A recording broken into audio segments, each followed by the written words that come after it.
إنا أنزلنا التوراة فيها هدى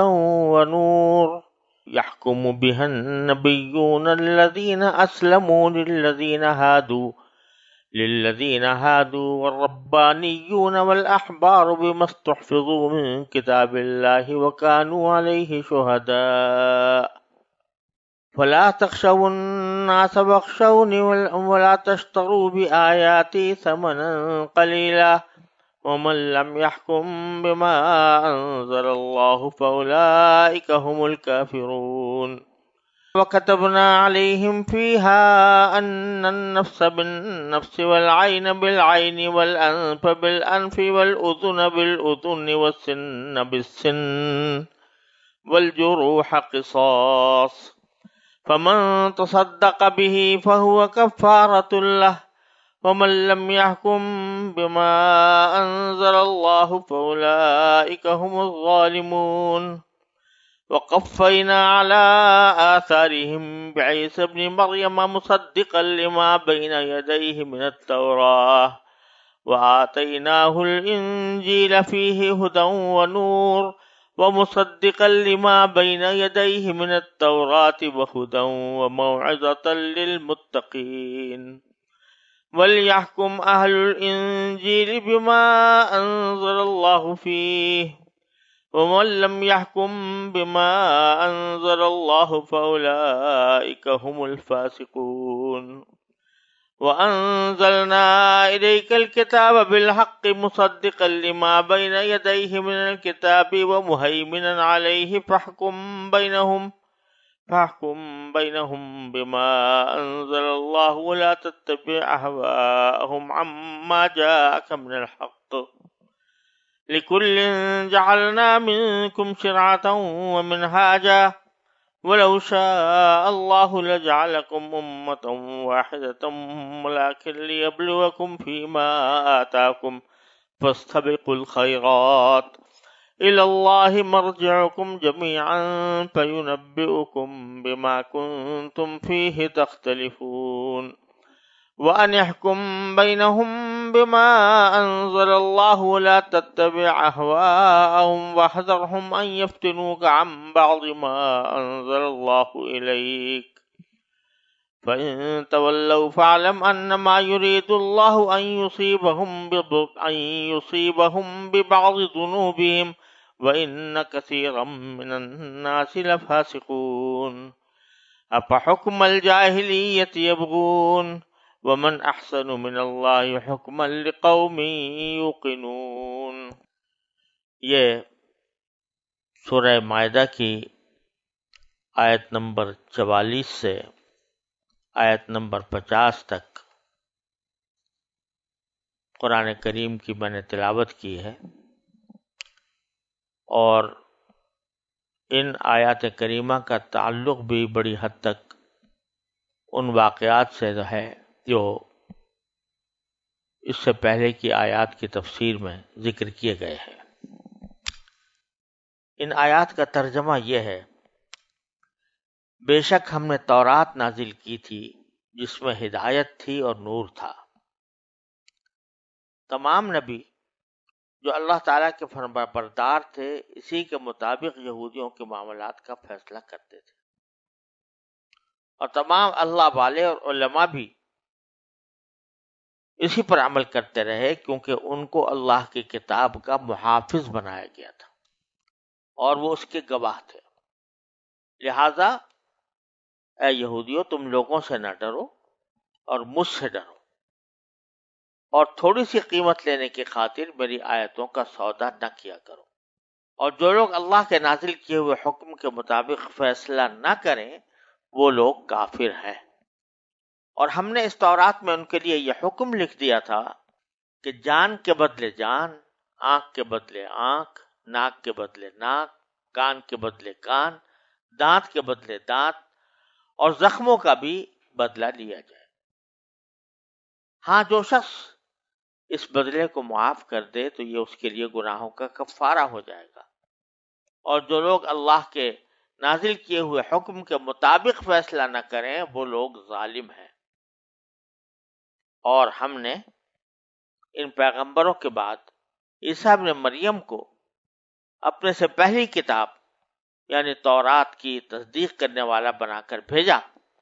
اور ہم نے ان کو انجیل عطا کی جس میں ہدایت تھی اور نور تھا، اور جو اپنے سے پہلی کتاب یعنی تورات کی تصدیق کرنے والی اور متقیوں کے لیے سراپا ہدایت و نصیحت بن کر آئی تھی۔ اور انجیل والوں کو چاہیے کہ اللہ نے اس میں جو کچھ نازل کیا ہے اس کے مطابق فیصلہ کریں،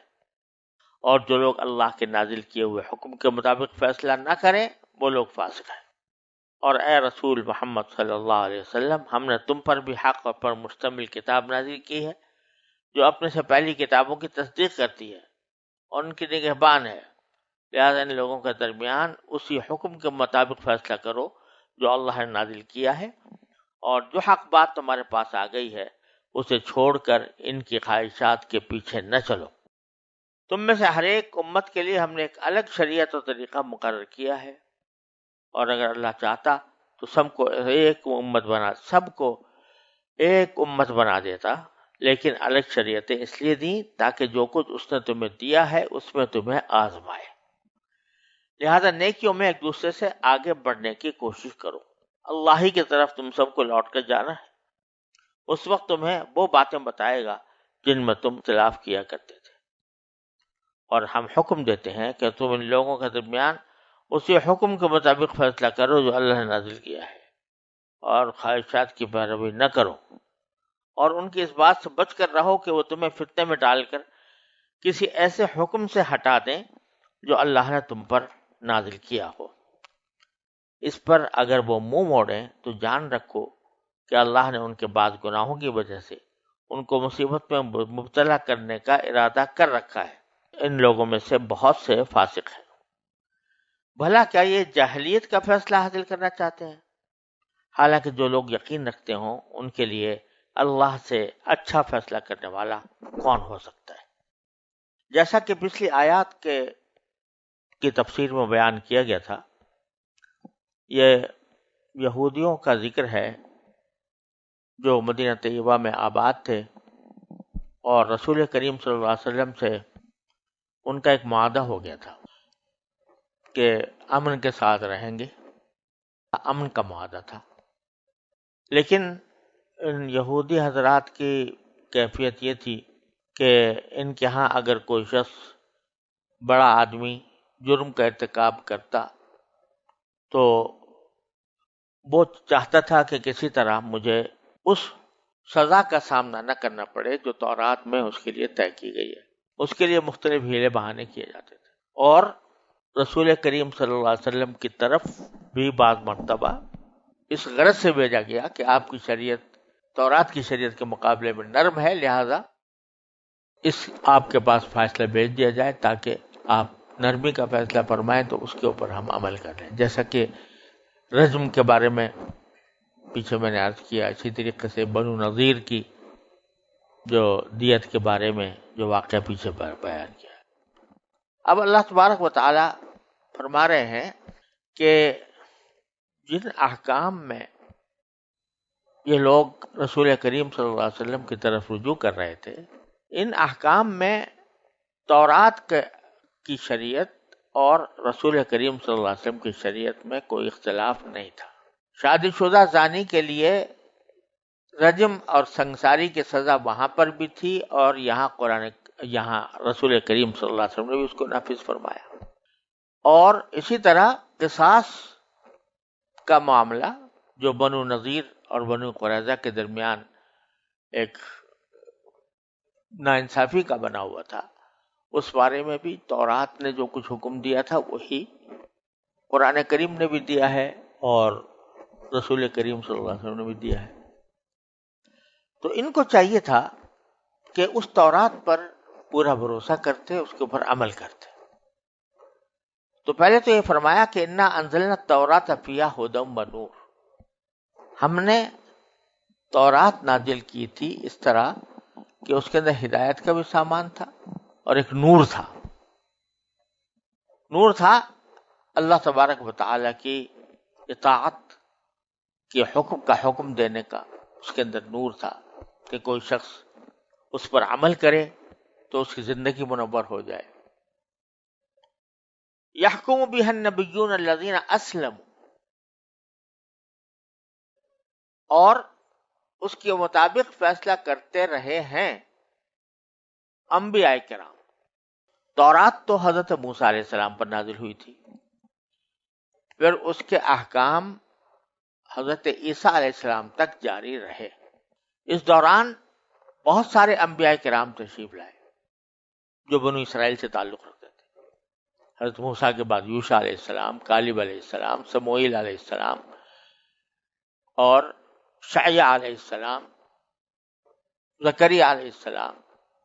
حبقوق علیہ السلام، یہ سب انبیاء کرام موسیٰ علیہ السلام کے بعد آئے۔ تو قرآن کریم میں فرما رہا ہے کہ یہ سارے انبیاء کرام اس تورات کے احکام کے اوپر عمل کرتے رہے ہیں۔ یحکم بها النبیون الذین اسلموا، جنہوں نے اپنے آپ کو فرما بردار بنا لیا تھا۔ اشارہ اس طرف ہے کہ یوں تو تورات کے ماننے والے تم بھی ہو، اے یہودی جو بنو اسرائیل جو وہاں پر آباد تھے مدینہ منورہ کو، ان کی طرف اشارہ ہو رہا ہے کہ یوں تو تم زبان سے تورات کے قائل تم بھی ہو اور تم بھی ایمان رکھتے ہو، کہتے ہیں کہ ہم ایمان رکھتے ہیں تورات پر، لیکن تم نے اپنے آپ کو پوری طرح تورات کا تابع فرمان نہیں بنایا ہوا، لہذا بہت سے احکام جو تورات کے تمہیں ناگوار معلوم ہوتے ہیں ان کو چھوڑ دیتے ہو۔ تو یہ انبیاء کرام جو تورات پر عمل کرتے آئے ہیں، یہ وہ تھے جنہوں نے اپنے آپ کو جھکا لیا تھا، یعنی فرمانبردار بنا لیا تھا اللہ تعالیٰ کا۔ تو یہ نہیں ہے کہ دوسرے لوگوں کو تو تورات کے احکام سنائیں اور خود اس پر عمل نہ کریں۔ للذین ہادو، اور یہ جو فیصلے کرتے تھے انبیاء کرام، یہ یہودیوں کے لیے کرتے تھے۔ والربانیون والاحبار، اس کا عطف ہو رہا ہے نبیون کے اوپر، کہ اللہ والے اور عالم لوگ بھی جو اپنے آپ کو فرمانبردار بنائے ہوئے تھے وہ بھی اس کے مطابق فیصلے کرتے تھے۔ یعنی ایک تو انبیاء فیصلے کرتے تھے، ایک اللہ والے یعنی جو نبی نہیں ہیں لیکن اللہ تعالیٰ سے قرب ان کو حاصل ہے وہ، اور احبار یعنی علماء۔ دونوں میں فرق یہ ہے کہ احبار کے اوپر یعنی علماء، ان کے اوپر علم کا رنگ غالب ہوتا ہے اور علم کے طرف زیادہ متوجہ ہوتے ہیں کہ علم حاصل کرتے رہیں اور تحقیقات کرتے رہیں علم کے سلسلے میں۔ اور ربانیون یہ نکلا ہے رب سے، تو رب کے معنی پروردگار، ربانی یعنی پروردگار سے تعلق رکھنے والا، اور ربانیون اس کی جمع ہے۔ تو معنی اس کے ہوئے کہ جو اللہ کی طرف متوجہ ہیں، یعنی وہ ان کا بیشتر مشغلہ جو ہے وہ خود اللہ تعالیٰ کی تسبیح، تقدیس، اللہ تعالیٰ کا ذکر، اس میں وہ زیادہ مصروف رہتے ہیں۔ تو دو یہ الگ الگ طبقے ہیں، احبار اور ربانیون۔ ایسا نہیں ہے کہ دونوں میں تضاد ہو، بلکہ یہ کہ عالم یا احبار اس عالم کو کہیں گے کہ جس کی زیادہ مشغولیت علم کے کام میں ہے، وہ علم حاصل کرتا ہے، پڑھاتا ہے، اس کی لوگوں تک پہنچاتا ہے، اس کی تبلیغ کرتا ہے، اس کی دعوت دیتا ہے، اس کے بارے میں کوئی لکھنا ہوتا ہے تو لکھتا ہے، اس کا زیادہ مشغلہ علم اور حکمت سے متعلق ہے۔ یہ مطلب نہیں ہے کہ وہ خود عبادت نہیں کرتا، عبادت وہ بھی کرتا ہے، لیکن زیادہ توجہ اس کی ان چیزوں کی طرف ہوتی ہے۔ عبادت جتنی فرض ہے، سنت ہے، مستحب ہے، وہ کر لے گا، لیکن یہ نہیں ہے کہ سارا اوقات اس نے عبادت کے لیے لگائے ہوا۔ بخلاف ربانیون کے، کہ ربانیون وہ ہیں جن کے زیادہ تر اوقات جو ہیں وہ اللہ تعالیٰ کے ذکر اور تسبیح و تقدیس میں گزرتے ہیں، اللہ تعالیٰ کی عبادت میں گزرتے ہیں، اگرچہ علم سے وہ بھی خالی نہیں ہوتے۔ ایسا نہیں ہوتا کہ علم ان کے پاس نہیں، اگر علم نہ ہو تو پھر ان کی ساری جو عبادت ہے وہ عکار رہ جائے گی۔ تو لیکن دو یہ طبقے ہیں، اور یہ مسلمانوں کے اندر بھی ہیں، علماء بھی ہیں اور صوفیہ بھی ہیں، تو وہ بھی عمل کرتے آئے ہیں تورات کے اوپر، بمستحفظوا من کتاب اللہ، اس لیے کہ ان کو محافظ بنایا گیا تھا اللہ کی کتاب کا، وَكَانُوا عَلَيْهِ شُهَدَاءَ، اور یہ اس کے گناہ، اس کے گواہ تھے، اور یعنی بعض حضرات نے اس کا ترجمہ یہ کیا کہ وہ اس کی خبر رکھنے والے تھے، اس کے نگراں تھے۔ تو اللہ تبارک و تعالیٰ فرماتے ہیں کہ فَلَا تَخْشَوُا النَّاسَ وَاخْشَوْنِ، تو بھائی یہ جو تم نے سلسلہ شروع کیا کہ تورات کے احکام سے روگردانی کر کے کوئی ہیلے بہانے تلاش کرتے ہو، کیوں کرتے ہو؟ اس واسطے کہ تمہیں لوگوں کا ڈر ہے کہ اگر ہم صحیح سزا بتا دیں گے کہ تورات میں صحیح سزا کیا ہے اور سزا کو نافذ کریں گے تو ان کے قبیلے کے لوگ ہم سے ناراض ہو جائیں گے، تو ہمارے پاس جو ہدیے تحفے آیا کرتے ہیں وہ سب بند ہو جائیں گے۔ تو یہ خوف ہے تمہارا، جس کی وجہ سے تم نے تورات کی مخالفت پر کمر باندھی ہوئی ہے۔ تو فرمایا کہ اب تمہیں چاہیے کہ تم لوگوں سے نہ ڈرو کہ وہ تمہاری امداد چھوڑ دیں گے، تمہارے سرپرستی، مالی سرپرستی چھوڑ دیں گے، اس سے نہ ڈرو، وخشون، مجھ سے ڈرو۔ انسان تو کیا کر سکتا ہے تمہارے ساتھ؟ کوئی جتنا بھی برائی کرنا چاہے، تمہاری بدخواہی کرنا چاہے، تو اس کے قدرت میں نہیں ہے۔ یہ تو اللہ تعالیٰ کی قدرت میں ہے کہ جب تمہیں کوئی برا کام کرو تو اللہ تبارک و تعالیٰ اس کا بدلہ تمہیں دنیا میں بھی دے اور آخرت میں بھی دے۔ وَلَا تَشْتَرُوا بِآيَاتِي ثَمَنًا قَلِيلًا، اور میری آیتوں کا تھوڑی سی قیمت لینے کی خاطر سودا نہ کیا کرو، کہ آیتوں کے اندر تبدیلی کر دی، کسی نے رشوت دے دی، پیسے دے دیا کہ بھائی ہمارے مطلب کا حکم نکال دیجئے تورات میں سے، تو پیسے لے کر وہ آیتوں کا غلط مطلب نکال دیتے، یا کوئی ایک آدھا لفظ آگے پیچھے کر دیتے، تو جس کے نتیجے میں وہ آدمی خوش ہو جاتا، خوش ہو کے پیسے دیتا تھا۔ یہ پہلے بھی آیت گزر چکی ہے سورہ بقرہ کے اندر، وَمَن لَّمْ يَحْكُم بِمَا أَنزَلَ اللَّهُ فَأُولَٰئِكَ هُمُ الْكَافِرُونَ، اور جو لوگ کہ اس حکم پر عمل نہ کریں جو اللہ نے نازل کیا، تو وہ تو کافر ہیں، وہ کافر ہو جاتے جو اللہ تعالیٰ کے حکم پر عمل نہ کریں۔ یہاں یہ جملہ اللہ تبارک و تعالیٰ نے 3 آیتوں میں دہرایا ہے۔ ایک آیت میں فرمایا ہے وَمَن لَّمْ يَحْكُم بِمَا أَنزَلَ اللَّهُ فَأُولَٰئِكَ هُمُ الْكَافِرُونَ، یعنی وہ کافر ہو جاتے ہیں جو اللہ کے نازل کیے ہوئے حکم کی خلاف ورزی کریں۔ دوسرے جگہ فرمایا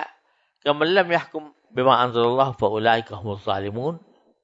یہ آیت نمبر 45 میں اللہ تعالیٰ نے یہ الفاظ استعمال فرمائے کہ جو اللہ کے نازل کیے ہوئے حکم پر فیصلہ نہ کریں وہ ظالم ہے۔ اور پھر تیسری بار فرمایا کہ من لم يحكم بما انزل اللہ فاولئک هم الفاسقون، یہ 47ویں آیت میں ہے کہ جو اللہ کے نازل کیے ہوئے حکم کے مطابق فیصلہ نہ کریں وہ فاسق ہیں، گناہ گار ہیں۔ یہ 3 مختلف الفاظ اللہ تبارک و تعالی نے استعمال فرمائے ہیں، اور حضرات فقہا اور مفسرین ان کی ترتیب یہ بتاتے ہیں کہ یہ جو پہلی آیت میں فرمایا گیا ہے 44ویں آیت میں کہ فَأُولَئِكَ هُمُ الْكَافِرُونَ، جو اللہ کے نازل کیے ہوئے حکم پر عمل نہ کریں یا اس کا فیصلہ نہ کریں تو وہ کافر ہیں، تو اس سے مراد وہ لوگ ہیں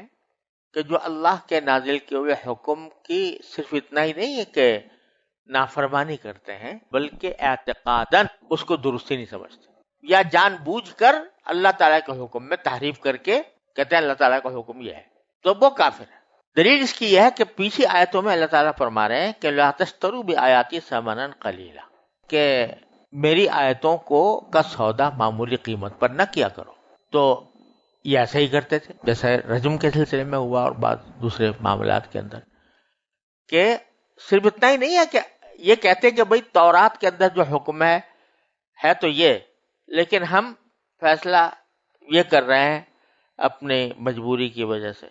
تو بات اور ہوتی. لیکن کہتے ہیں نہیں، تورات کا فیصلہ ہی یہ ہے،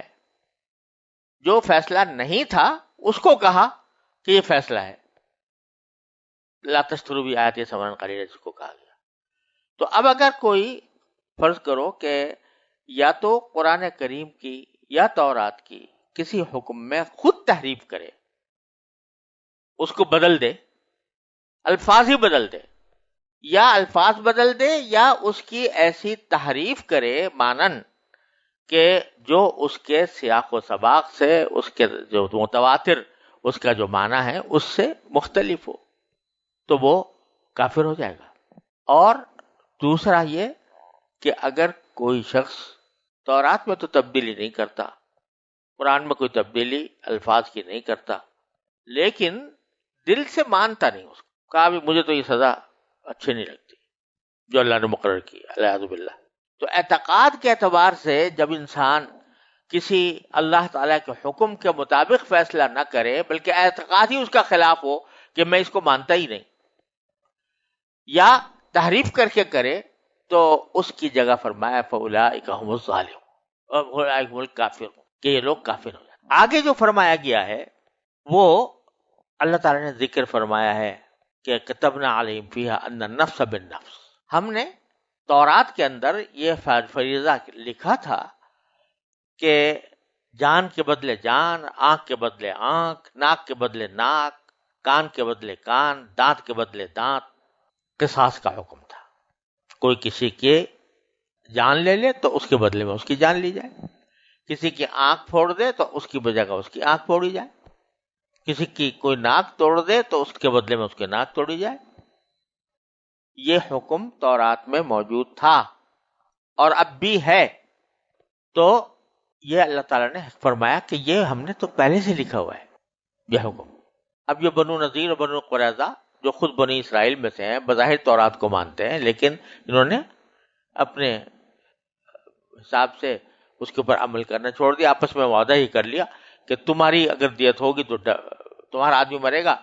تو ہم ایک دیت دیں گے، اور ہمارا آدمی مرے تو تم ڈبل دینا. تو یہ کیا مطلب ہوا یہاں پر کہ تحریف نہیں کی، لکھا ہوا تھا تورات کے اندر کہ یہ اس طرح ہوگا، تو وہاں کوئی تحریف نہیں کی، آج بھی موجود ہے. یہ بھی نہیں کہا کہ ہم اس کو تسلیم نہیں کرتے، لیکن عملاً ایک معاہدہ کر لیا بنو قریظہ بنو نذیر نے آپس میں کہ بنو نذیر کے جو لوگ ہیں وہ مارے جائیں گے تو ان کو ڈبل دیت دی جائے گی. تو جب یہ بات ہوئی تو قرآن نے فرمایا کہ تورات میں تو یہ کہا تھا کہ اس طرح قصاص ہوگا، والجروح قصاص، زخموں کا بھی قصاص ہوگا. اور اگر کوئی معاف کر دے فمن تصدق بھی، یعنی جس کو حق قصاص ہے وہ اگر معاف کر دے تو فہو کفارۃ اللہ، تو اس کے لیے، معاف کرنے والے کے لیے یہ کفارہ ہو جائے گا اس کے گناہوں کا، یعنی اس کو ثواب ملے گا. اب آگے فرماتے ہیں وَلَمْ يَحْكُمْ بِمَا أَنزَلَ اللَّهُ فَأُولَٰئِكَ هُمُ الظَّالِمُونَ. اب یہاں ذکر آ رہا ہے یہودیوں کے اس عمل کا کہ انہوں نے کوئی تحریف نہیں کی، انہوں نے کوئی اعتقاداً یہ نہیں کہا کہ تورات کا حکم غلط ہے، لیکن عملاً اس کی خلاف ورزی کی اور ایک معاہدہ ایسا کر لیا جو اس کے خلاف تھا. اور وہ معاہدہ بھی کیسا تھا کہ ایک فریق کہتا تھا کہ میری آدمیوں کی جان زیادہ قیمتی ہے تمہارے جانوں کے مقابلے میں، تو یہ ظلم تھا. تو فرمایا وَلَمْ يَحْكُمْ بِمَا أَنزَلَ اللَّهُ فَأُولَٰئِكَ هُمُ الظَّالِمُونَ. یہاں ظالم کا لفظ کہ وہ لوگ ظالم ہوں گے. وَقَفَّيْنَا عَلَىٰ آثَارِهِمْ بِعِیسَىٰ ابْنِ مَرْیَم، اور ہم نے ان پیغمبروں کے بعد عیسیٰ ابن مریم کو اپنے سے پہلی کتاب یعنی تورات کی تصدیق کرنے والا بنا کر بھیجا. قفینا پیچھے بھیجا، علی آثارہم ان کے نقش قدم، ان سے نقوش قدم کے اوپر، یعنی بعد میں. تو وہ تصدیق کرتے تھے، حضرت عیسیٰ علیہ السلام تورات کے احکام کی تصدیق کرتے تھے، اور تورات کے احکام کو نہ صرف مانتے تھے بلکہ ان کو نافذ بھی کرتے تھے. وَآتَيْنَاهُ الْإِنْجِيلَ فِيهِ هُدًى وَنُورٌ، اور پھر ان کو ہم نے ایک دوسری کتاب دی، انجیل، اس میں بھی ہدایت تھی اور نور تھا. یہی الفاظ تورات کے لیے فرمائے تھے، یہ الفاظ انجیل کے لیے فرمائے. کہ اس میں ہدایت بھی تھی اور نور بھی تھا. وَمُصَدِّقًا لِمَا بَيْنَ يَدَيْهِ مِنَ التَّوْرَاةِ، اور یہ انجیل جو تھی یہ تصدیق کر رہی تھی اس کتاب کی جو اس سے پہلے آئی تھی، یعنی تورات، اس کی تصدیق کرتی تھی. وَهُدًى وَمَوْعِظَةً، اس میں ہدایت بھی تھی اور نصیحت بھی تھی متقی لوگوں کے لیے. اب یہاں فرماتے ہیں وَلْيَحْكُمْ أَهْلُ الْإِنْجِيلِ بِمَا أَنزَلَ اللَّهُ فِيهِ. اب اہل انجیل کو چاہیے کہ جو کچھ اللہ نے نازل کیا ہے انجیل کے اندر اس کے مطابق فیصلے کریں. وَمَن لَّمْ يَحْكُم بِمَا أَنزَلَ اللَّهُ فَأُولَٰئِكَ هُمُ الْفَاسِقُونَ، اور جو اللہ کے نازل کیے ہوئے حکم کے فیصلے کے مطابق فیصلہ نہ کرے تو وہ فاسق ہے. یہاں پر بھی جو اہل انجیل سے خطاب ہو رہا ہے کہ جو کچھ انجیل کے اندر نازل ہوا ہے تمہیں چاہیے کہ اسی کے مطابق فیصلے کرو. اب اگر تم نہیں کرو گے تو فاسق ہوگے. یہاں کافر نہیں کہا بلکہ فاسق فرمایا، جو کہ نافرمان کے لیے معنی میں آتا ہے،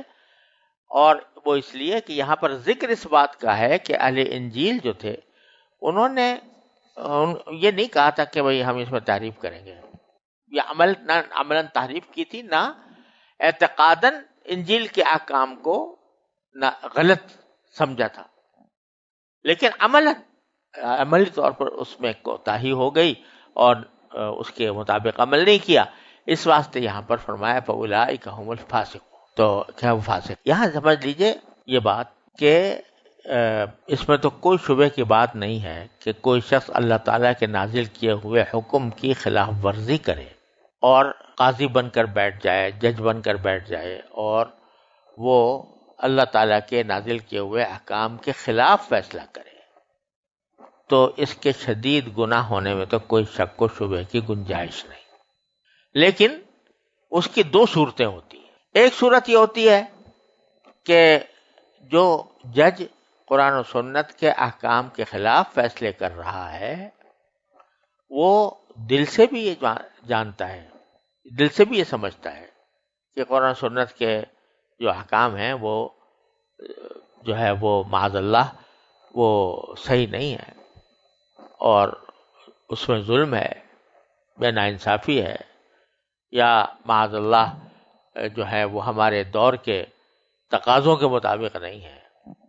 یا پروپیگنڈے کے مطابق نہیں ہے. تو جو شخص یہ سمجھے الیاذ باللہ کہ قرآن کا حکم ہی غلط ہے یا ناقابل عمل ہے تو وہ پہلی آیت کے تحت آئے گا وَمَن لَّمْ يَحْكُم بِمَا أَنزَلَ اللَّهُ فَأُولَٰئِكَ هُمُ الْكَافِرُونَ. اور دوسرا شخص وہ ہے کہ جو اس کی نفی تو نہیں کرتا، یہ تو نہیں کہتا کہ میں مانتا نہیں ہوں، لیکن ساتھ ہی فیصلے کرتا ہے اس کے خلاف، اور اس کے دل پر کوئی میل بھی نہیں آتا کہ بھئی میں قرآن و سنت کے خلاف فیصلے کر رہا ہوں، میل بھی نہیں آتا. نہ تو انکار ہے قرآن و سنت کا یا اس کے احکام کا، اور دوسری طرف عملاً کر رہا ہے اور دل میں کوئی تردد بھی پیدا نہیں ہوتا کہ بھئی میں یہ جو کر رہا ہوں گناہ نہ ہو جائے کہیں. تو اس پر صادق آتی ہے دوسری آیت فَأُولَٰئِكَ هُمُ الظَّالِمُونَ، کہ جو اللہ کے نازل کیے ہوئے حکم کے بغیر فیصلے کرتا ہے تو وہ ظالم ہے. اور تیسری صورت یہ ہے کہ آدمی یہ سوچتا ہے کہ بھئی ہے تو اللہ ہی تعالیٰ کا حکم بہتر، لیکن میں کیونکہ مجبور ہوں تو اس مجبوری کی وجہ سے میں اللہ کے نازل کیے ہوئے حکم کے خلاف فیصلہ کر رہا ہوں، تو اس کا حکم یہ ہے کہ وہ فاسقین میں شامل ہے. اس لیے کہ تمہیں کس نے کہا کہ تم فیصلہ کرو؟ تم استعفیٰ دے کے الگ ہو جاؤ اور کوئی دھندا دیکھو. کوئی ضروری تو نہیں کہ تم ہمیشہ اسی عہدے پر ثابت رہو. تو اب اگر کوئی شخص اللہ تعالیٰ کے حکم کی خلاف ورزی کر رہا ہے، اگرچہ اس کو دل میں یہ خیال بھی ہے کہ میں اللہ تعالیٰ کی حکم کی خلاف ورزی کر رہا ہوں، تو وہ فاسقین یا ظالمین میں شامل ہوگا، وہ کافرین میں نہیں آئے گا. اللہ تعالیٰ کفر سے بھی حفاظت فرمائے، ظلم سے بھی حفاظت فرمائے، اور فسق سے بھی حفاظت فرمائے. پھر فرمایا کہ وَأَنزَلْنَا إِلَيْكَ الْكِتَابَ بِالْحَقِّ مُصَدِّقًا لِمَا بَيْنَ يَدَيْهِ مِنَ الْكِتَابِ، اور اے نبی صلی اللہ علیہ وسلم، ہم نے آپ پر بھی کتاب نازل کی ہے برحق، اور وہ کتاب بھی تصدیق کرنے والی ہے اس سے پہلے جو کتاب آ چکی تھی، یعنی تورات و انجیل۔ اس کو یہ نہیں کہتے کہ اللہ نے نازل نہیں کی تھی، اللہ نے نازل کی تھی، وہ مہیمن علیہ، اور اس کتاب کے نگراں بھی ہے۔ یہ عجیب لفظ استعمال فرمایا کہ یہ نگراں ہے اس کتاب کی۔ کیا معنی؟ کہ یہ لوگ تو اس کتاب کے اندر تحریف کرتے رہتے ہیں، کچھ سے کچھ بنا دیتے ہیں، تو ہم نے جو کتاب نازل کی ہے یہ اس کی نگرانی اور نگہبانی کرتی ہے کہ کہاں انہوں نے غلط کیا تھا اور صحیح کیا ہے، وہ بتاتی ہے۔ تو مہیمن ہے یعنی نگہبان اور نگراں ہے اس کتاب کی، یعنی تورات کی بھی اور انجیل کی بھی۔ تو یہاں یہ بھی صاف واضح ہو گیا کہ جو تصدیق کی بات کی گئی ہے کہ بھئی قرآن تصدیق کرتا ہے تورات اور انجیل کی، تو تورات اور انجیل کی تصدیق کے معنی یہ ہے کہ اس کے جو بنیادی عقائد ہیں اللہ تعالیٰ کی وحدانیت کے اور بنیادی، ان کے اندر وہ تصدیق کرتا ہے۔ رسول کریم صلی اللہ علیہ وسلم کی تشابری کی پیشین گوئیاں جو اس میں موجود ہیں ان کی تصدیق کرتا ہے، لیکن چونکہ مہیمن ہے یعنی نگہبان ہے، تو پھر کہیں نہ کہیں انہوں نے جو غلطیاں کی ہیں ان کی تصحیح بھی کر دیتا ہے کہ یا غلط کہی انہوں نے بات اور صحیح بات یہ ہے۔ فاحکم بینہم بما انزل اللہ، لہذا اب آپ ان کے درمیان فیصلے کیجئے اسی حکم کے مطابق جو اللہ نے نازل کیا ہے۔ ولا تتبع اہواءہم، اور ان کی خواہشات کے پیچھے نہ چلیے۔ عما جاءک من الحق، یعنی آپ کے پاس جو حق آ گیا ہے اس کو چھوڑ کر آپ ان کے خواہشات کے پیچھے نہ چلیے، جیسے بنی نذیر کہہ رہے ہیں کہ ہمارے آدمی کا خون بہا جو ہے ڈبل ہونا چاہیے، یا یہ لوگ کہہ رہے ہیں کہ شریف آدمی ہے اس نے زنا کر لیا ہے لہذا اس کی سزا سنگساری نہ ہو، کچھ منہ کالا کر کے اس کو پھرا دیں۔ تو یہ ساری ان کی خواہشات ہیں، ان کے پیچھے نہ جائیے۔ اب سوال پیدا ہوا کہ جب یہ ساری کتابیں ایک دوسرے کی تصدیق کرتی ہیں، انجیل آئی تھی وہ تورات کی تصدیق کرتی تھی، قرآن آیا تو اس سے تورات انجیل دونوں کی تصدیق کرتا ہے، تو پھر جب ایک ہی خدا کی بھیجی ہوئی کتابیں ہیں تو ان کے اندر احکام میں اختلاف کیوں ہے؟ بعض احکام تورات کے اندر تھے وہ منسوخ کر دیے گئے، تو یہ کیا ہو رہا ہے؟ تو اس کے جواب میں اللہ تعالیٰ نے فرمایا لِكُلٍّ جَعَلْنَا مِنْكُمْ شِرْعَةً وَمِنْهَاجًا، ہم میں سے تم میں سے ہر ایک کے پاس، ہر ایک کو ہم نے ایک دستور اور ایک طریقہ کار تو اس کا مقرر کر دیا ہے۔ یعنی بنیادی عقائد میں تو سب ایک ہیں، توحید، رسالت، آخرت، یہ سب مانتے ہیں، لیکن دنیا کے زندگی گزارنے کے اندر اس میں جو احکام ہوتے ہیں جزوی احکام، ان جزوی احکام کے اندر زمانے کی ضروریات کے مطابق فرق ہوتا رہا ہے۔ تو تورات میں ایک اس وقت اللہ تعالیٰ نے ایک حکم دیا تھا، اس وقت کے حالات کے مطابق تھا، اور اللہ تبارک و تعالیٰ اسی کو اس وقت مناسب سمجھتے تھے۔ بعد میں وہ حالات نہیں رہے، دوسرے لوگ آ گئے تو اللہ تعالیٰ نے حکم میں کوئی تبدیلی کر دی، یہ ہوتا رہا ہے۔ وَلَوْ شَاءَ اللَّهُ لَجَعَلَكُمْ أُمَّةً وَاحِدَةً، اور اگر اللہ چاہتا تو تم سب کو ایک امت بنا دیتا۔ ایک امت بنانے کے یہاں پر معنی یہ ہے کہ سب کی شریعتیں ایک ہو جاتی، لیکن شریعتیں اس لیے دیں لیکن لِيَبْلُوَكُمْ فِي مَا آتَاكُمْ، کہ اللہ نے جو کچھ تمہیں دیا اس میں تمہیں آزمائے۔ یعنی اگر کسی وقت کوئی ایسا حکم پرانا جو تورات میں آیا تھا وہ اہل قرآن کے لیے بھی نافذ کر دیا جاتا، جبکہ اس وقت کے حالات ایسے تھے کہ جن میں وہ کر سکتے تھے اور آج نہیں کر سکتے، تو پھر آزمائش نہ ہوتی، کیونکہ ایک ایسی چیز کا حکم دیا جا رہا ہے جو کر ہی نہیں سکتے۔ لا یکلف اللہ نفسا الا وسعها، اللہ تعالیٰ اس کی انسان کی وسعت سے زیادہ کا مکلف اس کو نہیں بناتے۔ تو اگر اس حکم کا آج مکلف بناتے تو یہ آزمائش کیسے ہوتی؟ آزمائش تو اس سے جگہ ہوتی ہے جہاں ایک آدمی کام کر سکتا ہو اور نہ کر سکتا ہو، دونوں باتیں ہوتی ہوں۔ لیکن یہاں پر جب وہ اگر اس کو مجبور کر دیا جاتا کسی ایک کام پر کہ اس کے سوا تم کچھ اور کر نہیں سکتے، اور وہ اس کی طاقت سے باہر ہوتا تو وہ آزمائش ہی نہ ہوتی۔ لیبلوکم فیما آتاکم فاستبقوا الخیرات، لہذا تم ایک دوسرے سے نیکیوں میں آگے بڑھنے کی کوشش کرو، اور یہ ذہن میں رکھو ہمیشہ کہ الی اللہ مرجعکم جمیعا، سب کو اللہ کی طرف لوٹ کے جانا ہے۔ فینبئکم بما کنتم فیہ تختلفون، اللہ تعالیٰ وہاں جا کر خوب واضح کر دیں گے کہ تم جن کاموں میں اختلاف کیا کرتے تھے اس میں حق کیا تھا۔ وَأَنِ احْكُم بَيْنَهُم بِمَا أَنزَلَ اللَّهُ، پھر دوبارہ اب فرمایا جا رہا ہے کہ یہ جو لوگ تمہارے پاس مقدمہ لے کر آئے ہیں، وہی رجم والا یا دیت والا، تو ان کے درمیان فیصلہ کریں آپ جو آپ پر اللہ نے نازل کی، وَلَا تَتَّبِعْ أَهْوَاءَهُمْ، اور ان کی خواہشوں کی پیروی نہ کریں، وَاحْذَرْهُمْ أَن يَفْتِنُوكَ عَن بَعْضِ مَا أَنزَلَ اللَّهُ إِلَيْكَ، اور ان کی اس بات سے بچ کر رہو کہ کہیں وہ تمہیں فتنے میں ڈال کر کسی ایسے حکم سے ہٹا دیں جو اللہ نے تم پر نازل کیا ہو، بچ کر رہو۔ یعنی یہ بڑے شاطر لوگ ہیں، تو کسی وقت کہیں ایسا نہ ہو کہ یہ آپ کو غلط فہمی میں مبتلا کر دیں۔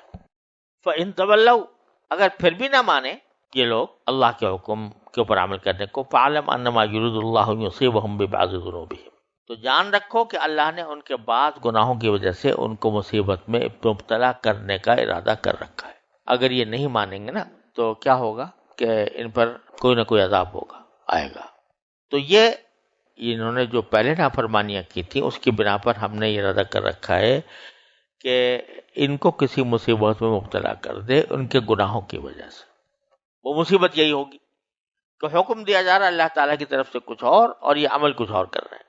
اور فرمایا کہ بَإِنَّ كَثِيرًا مِّنَ النَّاسِ لَفَاسِقُونَ، ان لوگوں میں اکثر لوگ جو ہیں وہ فاسق ہیں۔ أَفَحُكْمَ الْجَاهِلِيَّةِ يَبْغُونَ، کیا یہ